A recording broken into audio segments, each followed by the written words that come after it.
got a 2007 Ford F150 with a 4.6 liter Triton. Customer said that he was driving in the highway going 70 miles per hour. Whenever he started smelling something burning, he didn't think much of it because the smoke eventually went away. But when he got to a stoplight, he started hearing a loud whooshing noise. I'm gonna play the video for it just to be an example.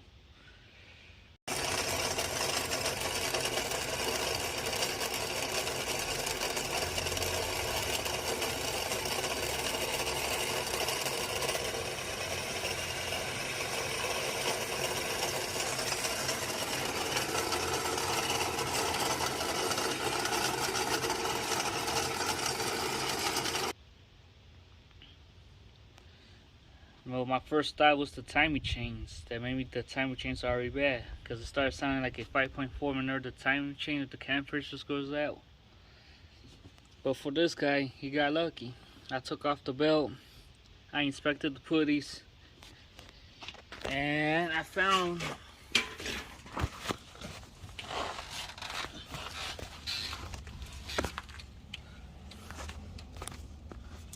the AC compressor's putty actually broke. The wheel bearings, I guess, snapped off of it, which explains the loud whooshing noise. So the customer technically got real lucky on it, since he was on the highway and the AC compressor decided to lock up on him on the highway. That means that the belt kept spinning fast enough to cause a little bit of burning rubber smell, but strong enough to break the AC compressor's putty, which means the belt did not stop at all. The water pump kept spinning, the fan kept spinning, so he had the best case scenario happen to him. And for the AC compressors to snap, the putty to snap, that explains the noise, the whooshing noise. He told me if I could do an AC compressor bypass, and I said yeah, that's not an issue. The only issue was finding the right diagram, because if you try looking on Google or in your manual, I did not find a belt route that does not uses the AC fan clutch or the AC compressor clutch. I couldn't find it. Well, Ford has this little diagram, but the white, these dashes, I thought that was it, but it's incorrect. The bypass for the AC compressor is actually that route.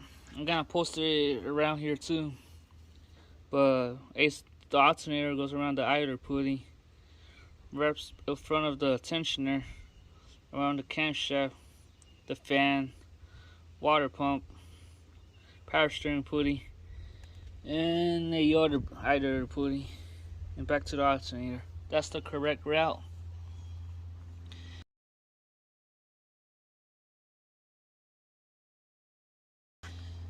And once again, you couldn't find the right belt, but this is the right belt. It's a 84-inch belt.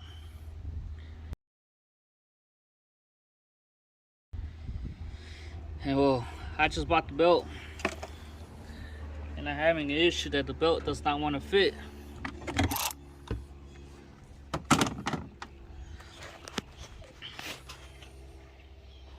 Let's see the route.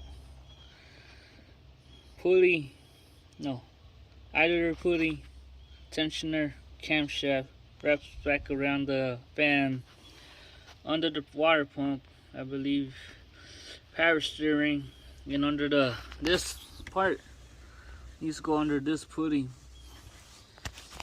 But I gave it the beans.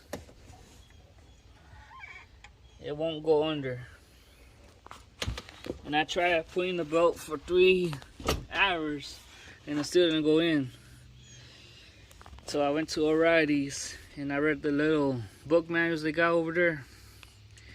It turns out that this pulley up here needs to be swapped out to a smaller pulley. This is a 90mm pulley.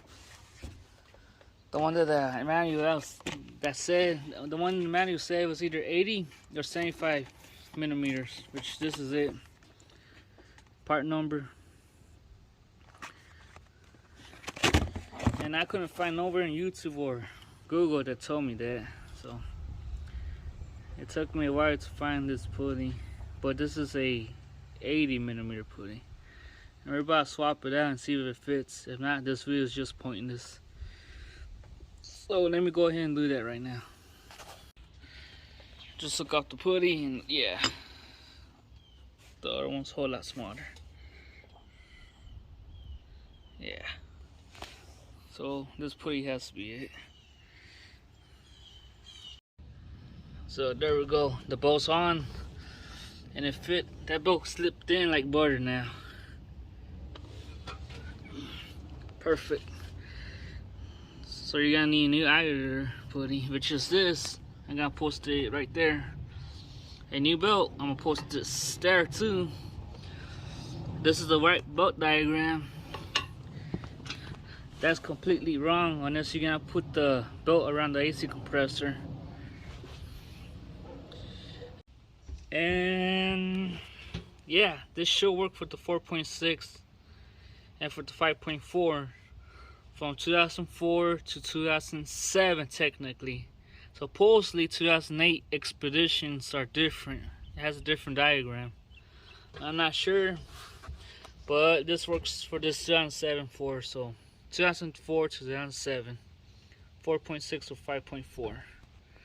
I hope this helps someone. If you can, leave a like, subscribe. Thank you. That's all I ask from you. Thanks. Moment of truth, actually. Ooh.